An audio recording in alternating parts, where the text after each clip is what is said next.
Hello there, YouTube. How are you today? I mentioned after Super Tuesday #1, I was not feeling so well. I couldn't eat or sleep and I felt nauseous. And then that made me concerned because coronavirus is going around. So I didn't know if I was like sick or if I was just sick because I hate Joe Biden so much. I just had a difficult time just wrapping my head around the fact that we started off with so many different candidates who are not Joe Biden and we're ending up with Joe Biden. I was coping a lot better when I thought that Buttigieg was going to be Sanders' #1 competitor, because I read this YouTube comment. It really summed up the strengths that I think that Pete Buttigieg has, and it's something that I would like to see from a Democratic nominee. This man speaks in complete sentences and they make sense. What a refreshing change. I think that Penny Tar over here was trying to diss Donald Trump, but that's also diss on Biden because I have no idea what the fuck he has to say. Unfortunately, Buttigieg had no future in this race because only white people would vote for him. He doesn't have the black vote. Who did have the black vote?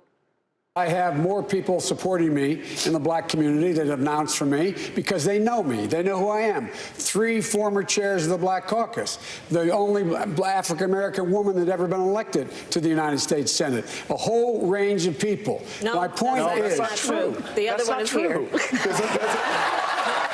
said the first. I said the first African-American elected.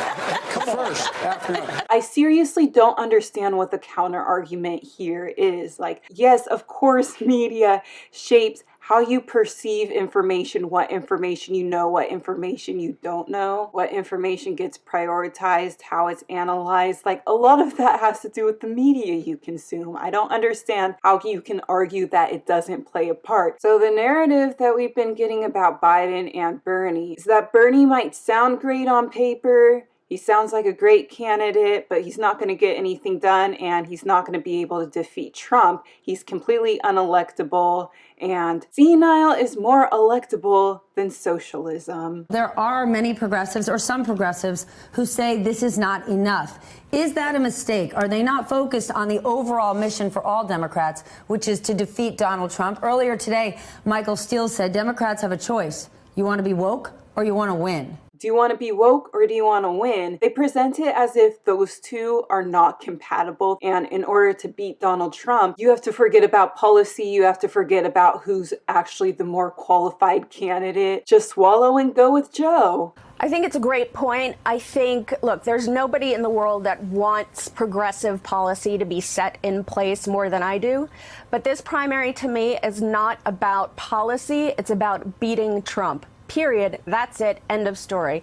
We need to nominate someone that is going to beat Trump. And we see that with the exit polls. People really like Bernie's policies. People like Bernie, but they don't think that he could win against Trump. And I think that the mainstream media has something to do with that. They perpetuated that narrative. And when it comes down to Biden versus Trump, if Trump ends up winning, which I think he might do, it's going to be, oh, it's those Bernie bros. People who voted third party, they're the problem. People who didn't vote at all. But it's never going to be, hey, maybe we were wrong. Maybe this wasn't the most electable candidate. And if there's a percentage of people who voted for Bernie Sanders who ended up voting for Trump, if there's a percentage of people who voted for Bernie Sanders ended up not voting at all in the general election, or they ended up voting third party, maybe that meant that Bernie was more electable than Joe Biden.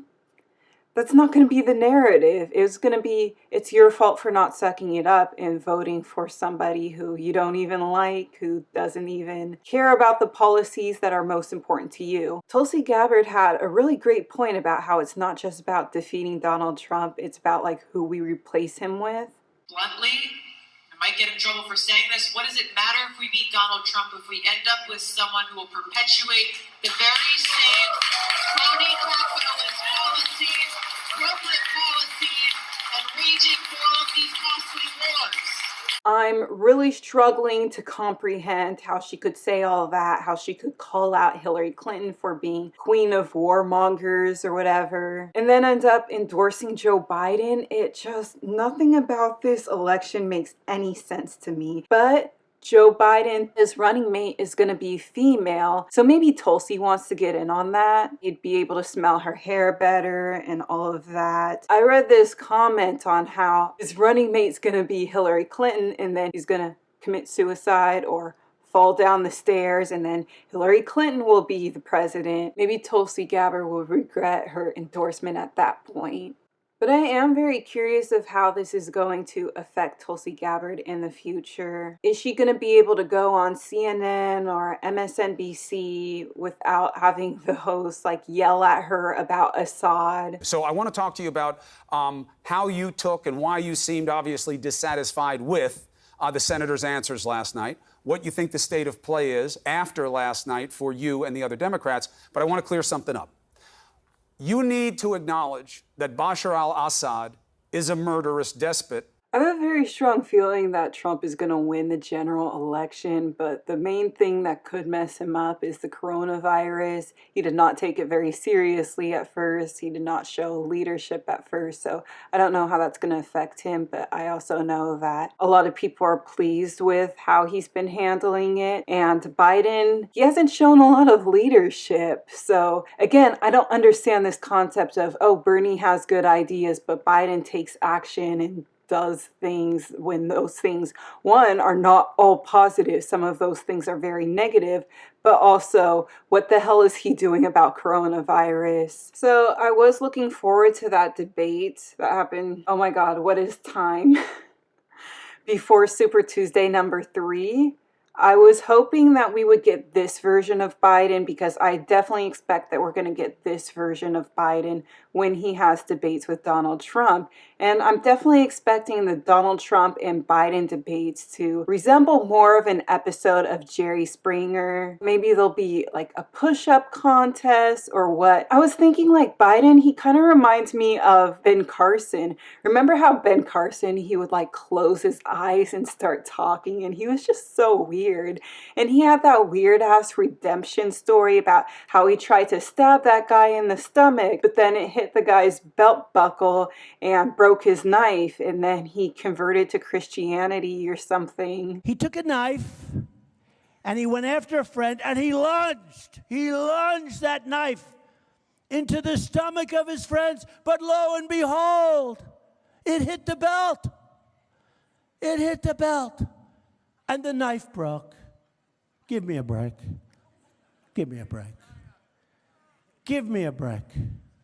And as you may know, Joe Biden has told many lies. He lies a lot to make himself look good. He lied about being involved in the civil rights movement, about being arrested trying to meet with Nelson Mandela. He lied about how well he did in school.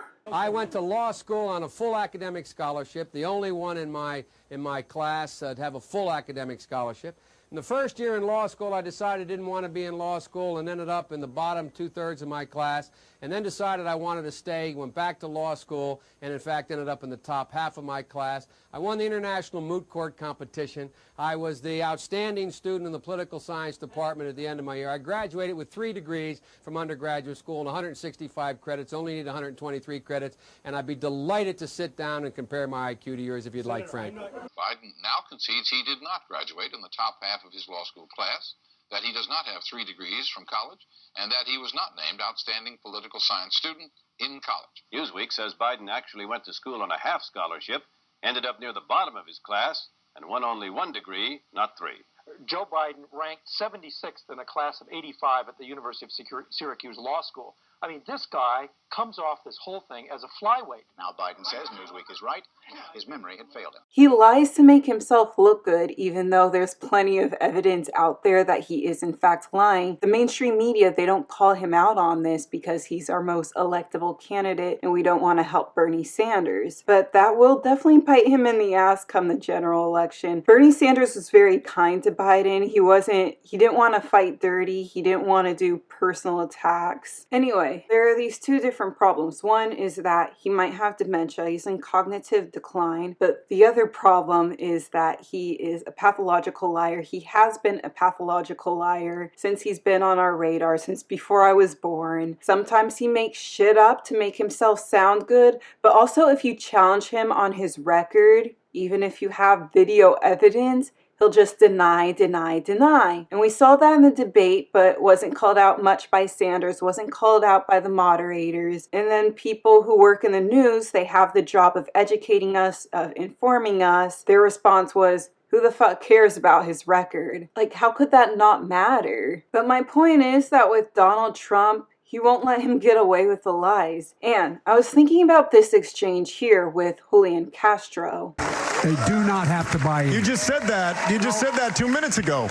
You just said 2 minutes ago that they would have to buy in. You said they would have to buy in. Have to buy in. If she qualifies for Medicaid, are you forgetting what you said 2 minutes ago? Be in for it. Are you forgetting already what you said just 2 minutes ago?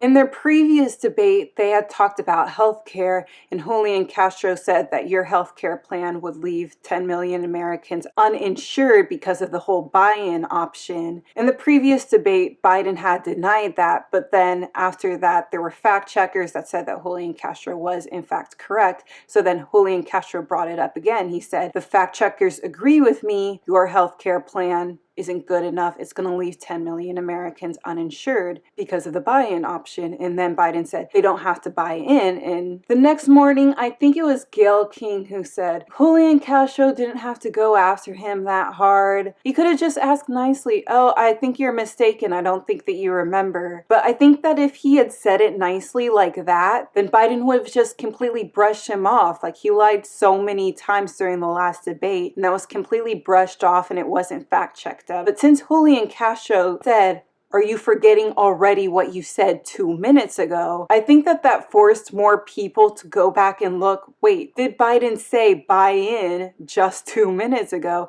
And if he did say buy in, that might not just mean that he's a pathological liar. Maybe his issue is much more serious than he's a liar and he's very inconsistent. Maybe his issue is that he's inconsistent because his memory is so faulty that he can't remember what he said just 2 minutes ago. And I think that caused more people to look into the issue and try to figure out who was telling the truth. And of course, it turned out that Julian Castro was telling the truth. Okay, but the way it came across has been dismissed now by rival campaigns as disqualifying, a low blow, out of bounds, the way you did it, by suggesting that he had forgotten. Not at all. Did he say the word buy in? Well, let's check the transcript again. The largest out-of-pocket pay, you'll be able to get, or anyone who can afford to get automatically enrolled in the Medicare type option we have. And then later he says, if you want Medicare, lose your job from your insurance company, from your employer, you automatically can buy into this. That's right. He said that you would have to buy into it. Now, I don't think that Julian Castro made a calculated move there. Like, I'm going to accuse him of forgetting what he just said 2 minutes ago, because if I accuse him of lying, then it's my word against his. And of course, the media will choose Biden over me. But if I accuse him of misremembering, then people will think, wait, is he mentally fit to be president? That's a more serious accusation than, are you lying? Now, over on Fox News, they do speculate over whether or not Joe Biden is in cognitive decline, if he's senile, and they're not willing to sweep any issues under the rug because vote blue no matter who. And with Trump, I think that he'll take anything to his advantage. So since Donald Trump already knows that lots of people are already speculating whether Biden is in cognitive decline, he could use that to his advantage. And since Biden lies about shit all the time, maybe Trump might respond to that saying, your memory faulty and that's why you can't remember why you really want to go to war. Then there's Iraq, where the former vice president says he only voted for the war because the Bush administration tricked him. I made a mistake. I said it 14 years ago. I trusted George Bush to keep his word. He said he was not going to go into Iraq. Here he is several months after the invasion began, praising both the war and George Bush. Some of my own party have said that it was a mistake to go to Iraq in the first place. But the cost of not acting against Saddam, I think, would have been much greater. I think that Donald Trump, again, he fights pretty dirty. Like, he was able to understand why so many people didn't like Hillary Clinton, and he was able to exploit that with hashtag crooked Hillary. It's just awfully good that someone with the temperament of Donald Trump is not in charge of the law in our country. Yeah, because you'd be in jail. Secretary Clinton. And now I'm sure Trump will be able to say the same thing to Biden. A woman came forward named Tara Reid, and she accused Joe Biden of sexually assaulting her. I don't expect that CNN or MSNBC or ABC or any mainstream media other than perhaps Fox News will report on this. I don't think that most people are going to hear about this on the TV until it's Biden versus Trump. And I'm sure that millions of Americans will hear this first from Donald Trump. There are people questioning whether this was politically motivated. Why she come forward now? A lot of people, they're pointing out the hypocrisy when it came to Brett Kavanaugh being accused of sexual assault, because it was under similar circumstances where you could argue, why did she come forward after so many years at this point in time? Was it politically motivated? All of those things. I can understand why people would have doubts in believing her, but then I would have doubts in believing that Joe Biden is completely innocent too. It's been pretty well documented that he's very creepy towards women and girls in general. And of course, he's a pathological liar. When he was caught in a lie about how well he did in school, he said that his memory had failed him. He had just forgotten that he didn't graduate near the top of his class, that he had graduated near the bottom. As mentioned before, we started out with so many candidates for president in the Democratic race. I don't understand why we had to go with Joe Biden. Like, okay, people don't think that Bernie Sanders is electable. I highly disagree on that. And I think that Pete Buttigieg made a very good point on electability here. Every time we've psyched ourselves out by trying to focus on electability rather than what we thought was right for the country, we wound up getting neither. So let's have a conversation about where America needs to go, not just in this election, but in the next era that I think is largely going to be decided based on this election. And let's put forward real human beings and challenge voters and challenge our neighbors to judge us based on what we have to offer them. We had other candidates who are not shady like this. Of all of the candidates out there, he was the least electable.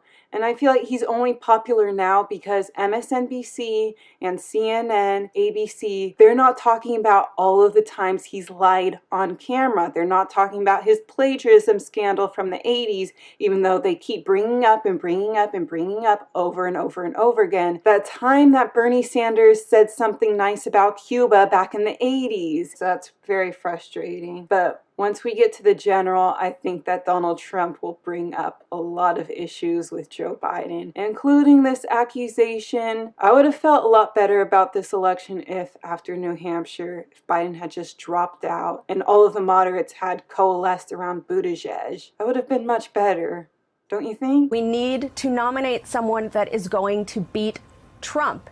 And bring honesty and integrity and dignity and truth back to the United States of America. Empathy, compassion, all these things that I want to teach my children growing up in this great country.